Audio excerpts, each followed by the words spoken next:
दोस्तों, अगर आप भी हार्दिक पांड्या को महान ऑलराउंडर मानते हैं और भारतीय टीम की जीत से खुश हैं तो वीडियो को लाइक जरूर कीजिएगा। दोस्तों, भारत और वेस्टइंडीज के बीच हुआ सांस रोक देने वाला तीसरा वनडे मैच। जी हां दोस्तों, भारत और वेस्टइंडीज के बीच खेले गए तीसरे वनडे मुकाबले में भारतीय बल्लेबाजों के बाद गेंदबाजों ने अपना खौफनाक प्रदर्शन कर वेस्टइंडीज की टीम के परखच्चे उड़ा दिए। इस दौरान रोमांच की सारी हदें पार हो गई, जिसको देखकर आपका भी दिल दहल उठेगा। तो आखिरकार कैसे भारतीय बल्लेबाजों के बाद गेंदबाजों ने जबरदस्त गेंदबाजी करते हुए भारत को रोमांचक जीत दिलाई, यह तो आपको बताएंगे। साथ ही साथ इस रोमांचक मुकाबले की रोंगटे खड़े कर देने वाली हाईलाइट का वीडियो भी हम आपको दिखाने वाले हैं।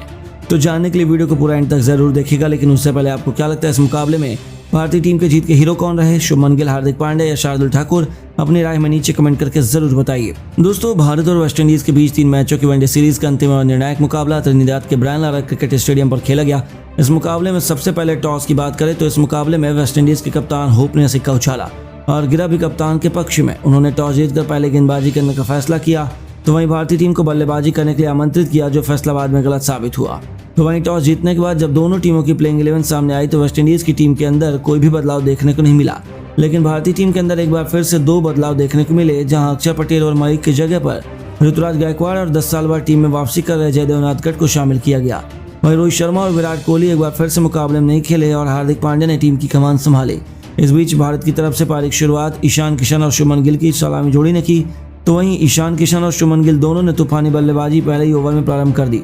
इस दौरान ईशान किशन का 9 रन के स्कोर पर कार्तिक ने मैच छोड़ा और शुभमन गिल के साथ मिलकर पावर प्ले में 73 रन बटोरे। इस बीच 14 ओवर में ईशान किशन ने अपना अर्धशतक पूरा किया, तो वहीं 18 ओवर में शुभमन गिल ने अपना अर्धशतक पूरा किया। लेकिन इसी बीच 20 ओवर में 143 रन की साझेदारी को कैरियर ने तोड़ दिया, जहां उन्होंने ईशान किशन को 64 गेंदों पर 8 चौके और 3 छक्कों की मदद से 77 रन बनाने के बाद विकेट कीपर के द्वारा स्टंप आउट कराया। जिसके बाद बल्लेबाजी करने के लिए ऋतुराज गायकवाड़ मैदान पर आए, परंतु ये कुछ खास कमाल नहीं कर पाए और 14 गेंदों पर 1 चौके की मदद से मात्र 8 रन बनाने के बाद 23 ओवर में 64 की गेंद पर ब्रेडन किंग के हाथों कैच आउट हो गए। इसके बाद बल्लेबाजी करने के लिए संजू सैमसन मैदान पर आए। उन्होंने आते ही शुभमन गिल के साथ मिलकर ताबड़तोड़ बल्लेबाजी प्रारंभ कर दी और इस दौरान दोनों ने मिलकर अर्धशतक की साझेदारी पूरी की। इस बीच 32 ओवर में संजू ने अपना अर्धशतक पूरा किया और अर्धशतक लगाने के बाद इसी ओवर में रोमारियो शेफर्ड के सामने 41 गेंदों पर 2 चौके और 4 छक्कों की मदद से 51 रन बनाने के बाद हिटमायर के हाथों कैच आउट हो गया। जिसके बाद बल्लेबाजी करने कप्तान हार्दिक पांड्या आए और दूसरी तरफ से शुभमन शतक लगाने से चूक गए। 39 ओवर में 92 गेंदों पर 11 चौकों की मदद से 85 रन बनाने के बाद गुंडाकेश मोती की गेंद पर कैरियर के हाथों कैच आउट हो गए। इसके बाद बल्लेबाजी करने सूर्य कुमार यादव आए, जिन्होंने कप्तान हार्दिक पांड्या के साथ मिलकर अर्धशतक की साझेदारी की।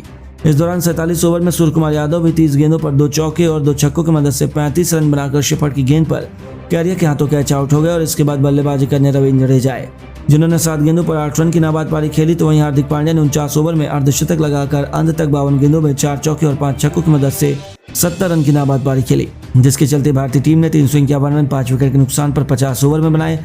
इस दौरान रोमारियो शेफर्ड ने सर्वाधिक 2 विकेट लिए, वहीं मोटी जोसेफ और कैरियर ने 1-1 विकेट लिया। हालांकि इसका पीछा करने के लिए जैसे ही वेस्टइंडीज की टीम मैदान पर आई तो पारी की शुरुआत ब्रेडन किंग और काइल मैन ने की। तो वहीं गेंदबाजी की शुरुआत करने मुकेश कुमार पहले ही ओवर में ब्रेडन किंग को 5 गेंदों पर बिना खाता खोले विकेट कीपर के हाथों कैच आउट कराया। जिसके बाद बल्लेबाजी करने अथानाजे मैदान पर आए। वहीं तीसरे ओवर में मुकेश कुमार ने काइल मैन को 10 गेंदों पर 1 चौके की मदद से 4 रन बनाने के बाद क्लीन बोल्ड कर दिया। जिसके बाद बल्लेबाजी करने कप्तान होप मैदान पर आए। वह भी आज कुछ खास कमाल नहीं कर पाए और 7वें ओवर में 9 गेंदों पर 1 चौके की मदद से 5 रन बनाने के बाद मुकेश कुमार की गेंदों पर शुभमन गिल के हाथों कैच आउट हो गए। जिसके बाद बल्लेबाजी करने किसी कार्ती आए। हालांकि वेस्टइंडीज ने पावर प्ले में तीनों विकेट खोकर मात्र 34 रन बनाए। लेकिन इसी बीच 11 ओवर में गेंदबाजी करने जयदेव उनादकट ने किसी कार्ती को 12 गेंदों पर 1 चौके की मदद से 6 रन बनाने के बाद शुभमन गिल के हाथों कैच आउट कराया। जिसके बाद बल्लेबाजी करने सिमरन हिटमायर मैदान पर आए और वह भी 6 गेंदों पर 1 चौके की मदद से 4 रन बनाने के बाद शार्दुल ठाकुर की गेंद पर सूर्य के सामने 12 ओवर में कैच आउट हो गए। जिसके बाद बल्लेबाजी करने के लिए रोमारियो शेफर्ड मैदान पर आए और आज भी इनका बल्ला नहीं चला। तो 14 ओवर में शार्दुल ठाकुर की गेंद पर 8 गेंदों पर 2 चौकों की मदद से 8 रन बनाने के बाद जयदेव उनादकट के हाथों कैच आउट हो गए। जिसके बाद बल्लेबाजी करने कैरियर आए। तो वहीं 22 ओवर में एक तरफ से डटकर बल्लेबाजी कर रहे अथानाजे 50 गेंदों पर 3 चौके की मदद से 32 रन बनाकर कुलदीप यादव के सामने क्लीन बोल्ड हो गए। जिसके बाद बल्लेबाजी करने जोसेफ मैदान पर आए। वहीं कैरियर 24 ओवर में 33 गेंदों पर 3 चौके की मदद से 39 रन बनाने के बाद कुलदीप यादव की गेंद पर एलबीडब्ल्यू आउट हो गए। जिसके बाद बल्लेबाजी करने गुंडाकेश मोती आए। इस दौरान जोसेफ और मोती ने मिलकर 55 रन की 9 विकेट के लिए साझेदारी की। लेकिन इस बीच 34 ओवर में शार्दुल ठाकुर ने जोसेफ को 39 गेंदों पर 1 चौके और 2 छक्के की मदद से 26 रन बनाने के बाद विकेट कीपर के हाथों कैच आउट कराया। जिसके बाद अंतिम बल्लेबाज सील मैदान पर आए और वह भी 36 ओवर में शार्दुल ठाकुर की गेंद पर 9 गेंदों पर 1 रन बनाकर क्लीन बोल्ड हुए।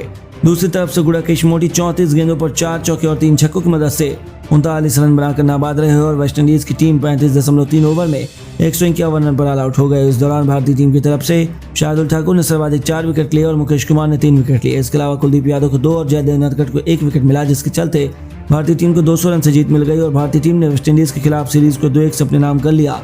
और इस बीच man of the match Shubman Gill और man of the series Ishan Kishan रहे। तो दोस्तों, आपको क्या लगता है भारतीय टीम को वेस्टइंडीज के खिलाफ वनडे सीरीज में जीत किस खिलाड़ी के दम पर मिली है? किशन और संजू में कौन सबसे बेहतरीन बल्लेबाज है? हमें अपने जवाब कमेंट में जरूर बताइए। दोस्तों, निर्णायक मुकाबले के लिए दोनों टीमें तैयार थी। ब्रायन लारा क्रिकेट स्टेडियम में एक नया इतिहास लिखा जाना था। इस दौरान जब सिक्का उछाला गया तो वेस्टइंडीज के कप्तान शाइन होप ने भारतीय टीम को बल्लेबाजी करने का न्योता दिया। टीम इंडिया के लिए इस मस्ट विन मुकाबले में दोबारा से किशन और गिल की जोड़ी टीम इंडिया को धाकड़ शुरुआत दिलाने के इरादे से मैदान में उतरी। आपको बता दें, पहली ही गेंद पर जैडन सील्स के खिलाफ 2 रन दौड़कर किशन ने अपना और अपनी टीम का खाता खोल लिया था। तो फिर अगली ही गेंद पर शानदार कवर ड्राइव से चौका बटोरकर उन्होंने अपने तेवर वेस्टइंडीज को दिखाने शुरू कर दिए थे। हालांकि शुरुआत में ही 30 रन बनाने के प्रयास में दूसरे ओवर में काइल मेयर्स की गेंद पर फील्डर ने ईशान किशन का आसान सा कैच छोड़ दिया, जिससे वेस्टइंडीज के खेमे में निराशा फैल गई। लेकिन उन्हें अंदाजा भी नहीं था कि ये गलती उन्हें कितनी भारी पड़ने वाली है। जीवन दान मिलते ही ईशान किशन तो यमराज का दूसरा नाम बनकर कैरिबियाई गेंदबाजों पर टूट पड़े थे। दूसरी तरफ से खराब फॉर्म से जूझ रहे टीम इंडिया के प्रिंस शुभमन गिल ने भी खूबसूरत चौके से अपनी पारी की शुरुआत कर दी थी। दोनों बल्लेबाज तो सिर पर कफन बांधकर मैदान में उतरे थे। उनकी तूफानी बल्लेबाजी से महज 6 ओवरों में टीम इंडिया 37 रनों तक पहुंच चुकी थी। वेस्टइंडीज की शुरुआत में ही विकेट चटकाने के प्लान पर इन दोनों बल्लेबाजों ने बखूबी पानी फेरा। वेस्टइंडीज को तो समझ ही नहीं आ रहा था कि आखिर क्या किया जाए। लेकिन अब तो ये दोनों युवा खिलाड़ी गेंदबाज से खिलवाड़ करने लगे थे। महज पारी के 8वें ओवर में ही उन्होंने टीम इंडिया को अर्धशतक के आंकड़े को पार पहुंचा दिया। काइल मेयर्स की 5वीं गेंद पर शुभमन गिल ने गेंद को चौके के दर्शन कराकर 8 ओवरों में 52 रनों का स्कोर खड़ा कर दिया था। और एक बार फिर दोनों खिलाड़ियों के बीच अर्धशतकीय पार्टनरशिप की बदौलत टीम इंडिया को धाकड़ शुरुआत नसीब हुई थी। वेस्टइंडीज के खेमे में निराशा थी, लेकिन इसी दौरान 9वें ओवर में कुछ ऐसा हुआ जिसने गेंदबाजों के मन में उनके नाम का खौफ पैदा कर दिया। जी हाँ, गेंद लेकर आए थे वेस्टइंडीज के सबसे खतरनाक गेंदबाज अल्जारी जोसेफ, लेकिन शुभमन गिल का बल्ला चलता है तब उनके सामने कोई कहां टिक पाता है। पहली ही गेंद पर गिल ने गेंद को चौके के लिए भेजा तो दूसरी गेंद पर बचते बचाते गिल ने चौका जड़ दिया। लगातार 2 गेंदों पर 2 चौके ने गेंदबाज की दशा बिगाड़ दी थी। नतीजन ओवर की तीसरी गेंद अल्जारी जोसेफ ने वाइड फेंक दी और वो केवल बल्लेबाज ही नहीं बल्कि विकेट कीपर को भी छकाते हुए बाउंड्री के पार चली गई और टीम इंडिया को मुफ्त में 5 रन मिल गए थे। लेकिन गिल ने इतने में ही उन पर रहम करना जरूरी नहीं समझा। चौथी गेंद पर शानदार ऑफ ड्राइव से चौका बटोरकर उन्होंने इस ओवर में कुल 17 रन बटोरे और इसे अब तक का सबसे महंगा ओवर बना दिया था। उनकी तूफानी बल्लेबाजी की बदौलत 10 ओवरों में टीम इंडिया ने T20 की रफ्तार से 73 रन बना लिए थे। हालांकि ये तो तूफान के पहले की शांति थी। असली खौफ का मंजर तो हमें उसके बाद देखने को मिला। पारी का 11वां ओवर लेकर आए जब दोबारा अल्जारी जोसेफ उनके कंधों पर विकेट चटकाने की बहुत जिम्मेदारी थी। इसी दौरान उन्होंने ओवर की तीसरी गेंद पर 150 किलोमीटर से भी अधिक की रफ्तार से जोरदार बाउंसर किशन को मारी। उन्होंने सोचा था कि बल्लेबाज गलती कर जाएगा, लेकिन किशन तो शेर पर शवाशेर है। उस बाउंसर पर उन्होंने अपने पुल शॉट से ऐसा करिश्मा किया कि गेंद बाउंड्री नहीं बल्कि सीधा स्टेडियम के ही बाहर जाकर गिरती है। तो केवल इतना ही नहीं, रोमारियो शेफर्ड की गेंद पर एक और तूफानी छक्का जोड़कर किशन ने न केवल अपनी बादशाहत कायम की बल्कि 14वें ओवर की दूसरी गेंद पर उन्होंने सिंगल लेकर 43 गेंदों पर अर्धशतक पूरा किया। लगातार 4 मैचों में उन्होंने 4 अर्धशतक ठोक दिए थे। उसके बाद भी रुकना क्या होता है वो तो उन्होंने सीखा ही नहीं। इसी ओवर में इन दोनों खिलाड़ियों के बीच शतकीय पार्टनरशिप भी हो चुकी थी। उन दोनों को आउट करने के सीधे प्लान पर दोनों खिलाड़ियों ने बड़ी ही आसानी से पानी फेर दिया था। किशन का बखूबी साथ निभाते हुए खराब फॉर्म से जूझ रहे गिल ने भी 18वें ओवर की चौथी गेंद पर कैरिया को चौकी के लिए मारकर आखिरकार अपना 51 गेंदों पर अर्धशतक पूरा कर ही लिया। उनके विस्फोटक बल्लेबाजी ने टीम इंडिया की जीत की नींव बिछा दी थी। 19वें ओवर की पहली ही गेंद पर रोमारियो शेफर्ड को निशाना बनाते हुए किशन ने न केवल तूफानी छक्का जोड़ा बल्कि अगली ही गेंद पर एक और बेहतरीन चौका जोड़कर वो अपने खौफनाक शतक की तरफ बढ़ने लगे थे। फैंस को तो पूरा यकीन हो गया था कि वो ये अद्भुत रिकॉर्ड अपने नाम करने वाले हैं, लेकिन इसी के चलते ईशान किशन जल्दीबाजी कर बैठे और 20वें ओवर में उन्हें उसका खामियाजा भी भुगतना पड़ा। ओवर की चौथी गेंद पर उन्होंने कैरिया को सीधा स्टेडियम के ही बाहर मारना चाहा। यही उनकी बहुत बड़ी भूल थी। गेंद ने उन्हें चकमा दिया और शाइन होप ने विकेट के पीछे कोई गलती नहीं की। किशन को स्टंप कर वेस्टइंडीज ने भारतीय टीम को 440 वोल्ट का झटका दिया था और अपने लिए वापसी की उम्मीदें जगाई। ये बल्लेबाज केवल 64 गेंदों पर 8 चौके और 3 भयानक छक्के की बदौलत 77 रन बनाकर पवेलियन लौटा। अब उनके आउट होने के बाद बल्लेबाजी करने आ चुके थे ऋतुराज गायकवाड़,